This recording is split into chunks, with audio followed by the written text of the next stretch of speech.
Bueno, seguimos con el segundo vídeo. He intentado que esta vez sea diferente porque creo que el anterior vídeo salió bastante mal. Las imágenes eran muy oscuras y creo que se me veía mucho. Así que voy a intentar salir lo menos posible y centrarme más en las explicaciones que tenemos en el libro. Venga, vamos a seguir por donde lo dejamos. La ganadería y la explotación forestal. Bien, dentro de la ganadería y de la explotación forestal tenemos que diferenciar claramente dos grandes tipos. Bueno, por un lado, antes de empezar, cierto, la ganadería. ¿Qué es la ganadería? Yo creo que son conceptos que tenéis que tener claros desde primaria. Cría de animales para producir, bueno, pues determinados productos. Carne, leche, lana, piel, muy variados. Y por supuesto, sobre todo los países subdesarrollados también generan fuerza de trabajo. A ello también habría que añadir que en algunos países, en muchos países, también la ganadería sirve para el ocio.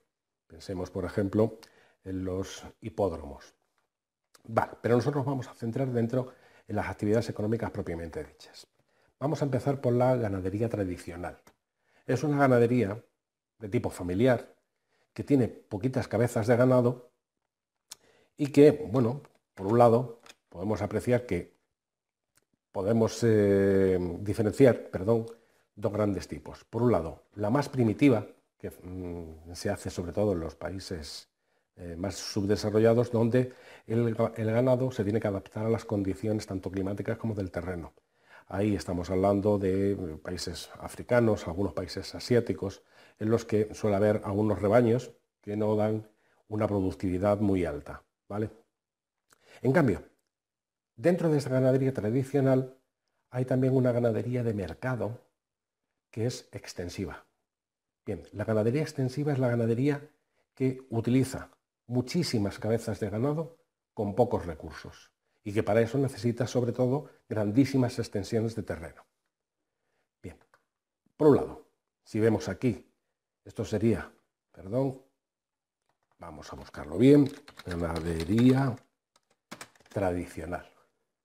Estamos hablando de un tipo de ganadería, como veis en esta imagen, que bueno, pues va a dar una productividad muy escasa, se utiliza sobre todo como fuerza de trabajo, mientras que una ganadería extensiva, también de tipo tradicional, lo que va a hacer o lo que genera es una productividad altísima, porque se mueven en algunos casos miles y miles y miles de cabezas de ganado. Pensad, por ejemplo, en cuánta producción de carne necesitan países como Estados Unidos para producir toda la cantidad de carne que consumen ellos. Pensar que es un país que come por cabeza, pues no sé, 2, 3 hamburguesas diarias. Estamos hablando de 300 millones de personas. Es una cantidad considerable. Bueno, pues eso hace que en algunos sitios, sobre todo en Estados Unidos, en Canadá, algunos países de América del Sur, como puede ser Argentina, Brasil, tengamos grandísimas cabañas, sobre todo de vacuno. En otros países, como puede ser Australia, Nueva Zelanda, lo que tienen son grandes cabañas en ganadería ovina, sobre todo de ovejas, para la producción fundamentalmente de lana. Y en algunos casos incluso están provocando problemas medioambientales porque, como es el caso de Brasil, la ganadería da un rendimiento muy alto y por eso se está desforestando una parte importante del Amazonas. La ganadería moderna ya va por otro lado. Es una ganadería con mucha productividad, es una ganadería con un rendimiento, ya digo, bastante alto. Se seleccionan las razas más adecuadas para que esta productividad todavía aumente más y el sistema de producción es bastante industrializado. Por eso esta ganadería no es extensiva, es intensiva. Se meten muchas cabezas de ganado en poco espacio y además está todo como muy mecanizado. ¿Veis? Es una ganadería estabulada en granjas o grandes naves. Pensar, por ejemplo, en la producción de huevos o de gallinas y pollos que se hacen en naves industriales donde se pueden meter 100.000, 200.000 gallinas o 200.000 pollos que en cuestión de semanas van al matadero. Los principales países, bueno, pues son lógicamente los que más población tienen. China, la India, Estados Unidos, Brasil. En España, bueno, pues tenemos también una ganadería moderna, sobre todo alrededor de las grandes ciudades, porque de esta forma la productividad es más alta, teniendo en cuenta que se tienen que desplazar en menor espacio. Así llega el producto antes al mercado, ¿vale? Por otro lado, nos vamos a encontrar también con la explotación forestal.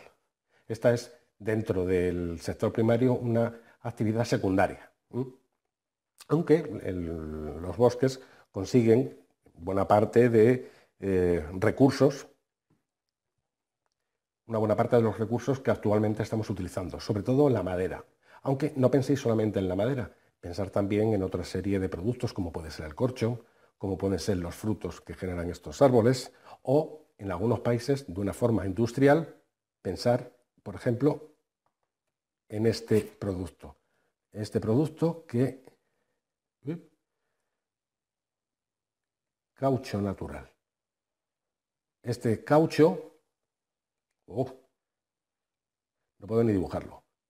Este caucho es el necesario, por ejemplo, para industrias tan importantes como pueden ser la industria automovilística, porque después, con una serie de procesos industriales, genera todos los neumáticos. Es una productividad o es una producción dentro del sector primario importante. Ya digo, no tiene la importancia que tiene la agricultura y la ganadería, pero en cambio tiene una capacidad de destrucción infinitamente más alta que las otras dos actividades. Plantearos que hay problemas gravísimos de deforestación en buena parte del mundo, sobre todo en lo que llamamos el pulmón de la humanidad, que es el Amazonas. Pero esto también se está haciendo en otros países como puede ser Indonesia, donde buena parte de los bosques están empezando a desaparecer para hacer otro tipo de cultivos. Por eso hay que intentar, por todos los medios, proteger estos espacios, sobre todo los bosques tropicales. El siguiente apartado que vamos a ver ahora es la pesca en el mundo y en España. Dentro de la pesca podemos diferenciar diferentes tipos o modalidades de pesca. Por un lado, tenemos la pesca tradicional. Normalmente se suele realizar en ríos o en áreas costeras muy cercanas a las playas o a las zonas de costa de nuestro país o del mundo entero, da igual. La artesanal, que se hace con barcos chiquititos y que tiene una productividad muy escasa y que suelen estar poco mecanizados o industrializados. Y por supuesto la industrial, basadas en grandísimos barcos, sobre todo barcos con factorías dentro, con pequeñas fábricas, que suelen incluso realizar todo el proceso dentro del mismo barco. Esto se puede hacer normalmente en dos modalidades, lo que se llama la pesca de bajura o la pesca de altura. ¿Qué es la pesca de bajura? Bueno, pues la pesca de bajura,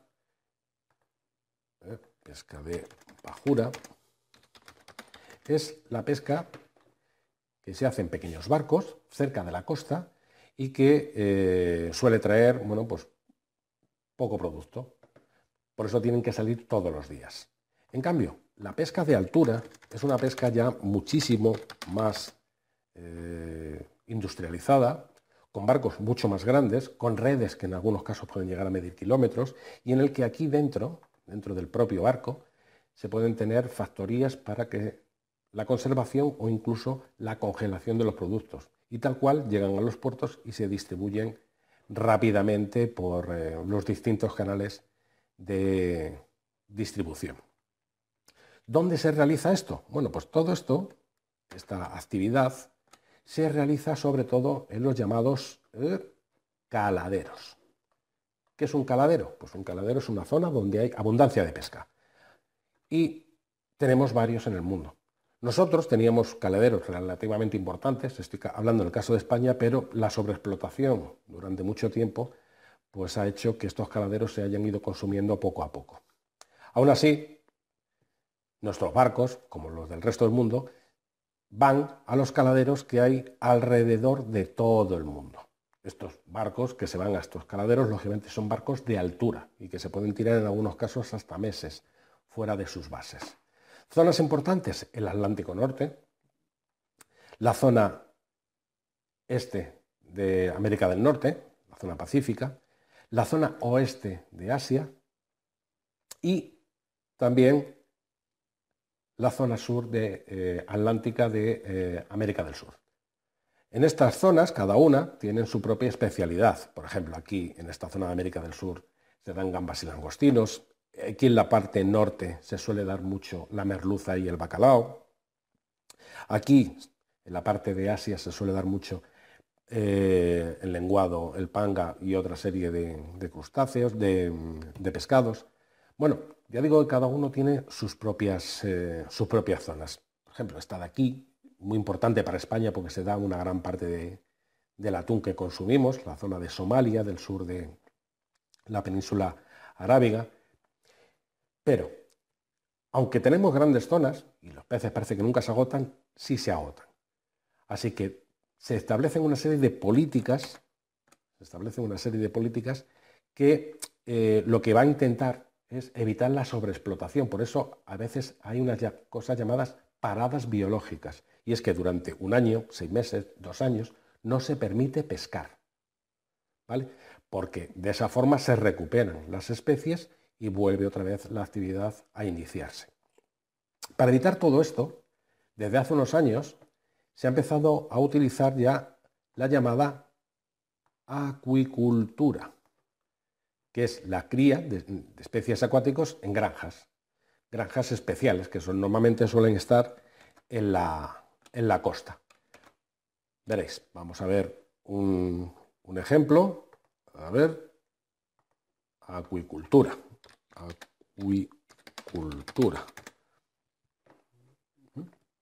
¿Veis?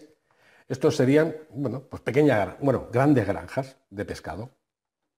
Zonas de acuicultura en las que, pues podemos generar diferentes especies, como puede ser la lubina, como puede ser la dorada. En la zona de los ríos, las truchas, y una que, pues aquí en España se da muchísimo, sobre todo en las rías gallegas, que es, lo vamos a ver aquí, las llamadas bateas de mejillones.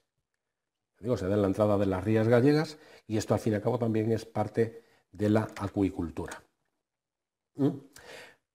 ¿Por qué es buena? Pues porque alivia la presión sobre ciertas especies, no tiene restricciones, no agota los cavaderos, pero también está expuesta a que un temporal acabe con toda la granja, con toda la zona de acuicultura. Aprovechamientos, además, aparte de los tradicionales que estamos viendo en la acuicultura, pues se está dando últimamente con las algas, la acuaponía, mezcla de cultivos hidropónicos de plantas y de peces. Se están investigando nuevas formas de alimentación, pues porque también la población está en aumento y hay que empezar a pensar en sacar nuevos productos al mercado. Venga, vamos ya con el último de los apartados. Seguimos con los tipos de paisajes agrarios y pesqueros. Bueno, aquí vamos a hacer un rápido vistazo, vamos a echar un rápido vistazo a los diferentes tipos de paisajes, y algunos sostienen que son simplemente por todo lo que hayáis viajado, sobre todo por este país. En algunos casos os pueden resultar un poquito exóticos, pero ya veréis cómo algunos sí os suenan, ¿vale? ¿Qué es un paisaje? Territorio natural transformado por las personas en las sociedades actuales o pasadas, para adecuarlo a las necesidades productivas, de vivienda, etc. Lógicamente nosotros tenemos una serie de paisajes muy característicos. Por ejemplo, dentro del paisaje tradicional, podemos encontrarnos el paisaje mediterráneo, que es sobre todo el paisaje que nos rodea actualmente. Trigo, vid, olivo, sobre todo ya sabéis, en la zona donde vivís, el olivo es importantísimo. Hortalizas, frutales, y las ganaderías se suelen desarrollar en dehesas. ¿Qué es? Un momentito. ¿Qué es una dehesa? Pues una dehesa es una zona natural que ha sido parcialmente deforestada por el hombre para que después, pues ahí puedan pastar, o incluso se puede llegar a cultivar, pueden pastar algunas especies o cultivar, también determinados productos. Esto es una dehesa típica, pues por ejemplo de Extremadura, de Andalucía, en la que, pues el animal aquí por excelencia es el cerdo ibérico. Ya digo, con encinas, muy típico de España. Este era el paisaje mediterráneo. Paisaje oceánico, pues normalmente suelen ser prados, campos, prados muy verdes, que no necesitan apenas tratamiento por parte del ser humano por la cantidad de agua que cae y que se suelen utilizar fundamentalmente para la ganadería. También hay grandísimos campos de cereal, sobre todo en la zona del centro de Europa. Y después nos vamos a encontrar con el paisaje tropical. Aquí hay una ganadería extensiva importante y algo que habréis visto muchas veces, como pueden ser los arrozales. Arrozales que los vamos a ver, incluso los más bonitos, como pueden ser esto, incluso en las montañas, en las que los agricultores van a hacer una serie de bancales, que son todos estos escalones, para poder cultivar y poder aprovechar absolutamente todo el espacio. Además, nos vamos a encontrar también con nuevos paisajes. Paisajes que tienen que ver sobre todo con las consecuencias de dar una mayor productividad a las nuevas necesidades de la población. ¿Cuáles son los más importantes? Pues sobre todo los invernaderos, de los cuales España tiene una gran cantidad de ellos. Invernaderos de todo tipo, y en el que, bueno, pues prácticamente podemos producir cualquier tipo de producto durante todo el año. Esto suele ser una agricultura intensiva y con una productividad muy alta. En algunos casos se pueden llegar a conseguir hasta 3 y 4 cosechas de forma anual, ¿vale? Estamos por aquí. ¿Ves? Invernaderos, como podemos encontrar en la ganadería, en Almería, grandísimas granjas o grandes granjas de ganadería estabulada, ganadería que se mete en establo pero con una altísima productividad. Además, cada vez se están desarrollando, sobre todo en países relativamente ricos como puede ser Arabia Saudí, agricultura en el desierto para, bueno, también no tener que estar dependiendo del exterior. Cultivos en la selva, que esto está provocando grandes problemas, lo hemos hablado antes, sobre todo la deforestación. Y bueno, pues sobre todo lo que hemos hablado antes también, otro tipo de paisajes, sobre todo los pesqueros, que también pueden transformar un poco el paisaje, como puede ser la acuicultura. ¿Vale? Bueno, pues todo esto genera una serie de elementos de valor añadido. Los paisajes es algo que, en teoría, tenemos que defender y que saber explotar adecuadamente. Tener en cuenta que es una auténtica seña de identidad, una seña de identidad dentro de cada nación. Los paisajes mediterráneos hay que cuidarlos, los paisajes oceánicos hay que cuidarlos, los paisajes tropicales hay que cuidarlos y sobre todo manteniendo siempre un exquisito cuidado con lo que es la ecología, sin tener que estar deforestando continuamente los diferentes bosques que tenemos en el mundo. Esto lo que tiene que ver es con nuestro grado de conciencia ecológica. Tener en cuenta que todo lo que disponemos ahora mismo se lo tenemos que legar a nuestros descendientes. Y estos elementos, que es patrimonio común de toda la humanidad, hay que mantenerlo. Pero también va a depender un poco del consumo racional que nosotros hagamos de ello. ¿Vale? Bueno, con esto terminamos el tema 6. Este se ha quedado un poquito largo, pero es que había muchos elementos que comentar. Aún así, en 2 días nos hemos ventilado un tema entero. Bueno, pues ya con esto y un bizcocho lo dejamos. Hasta la próxima.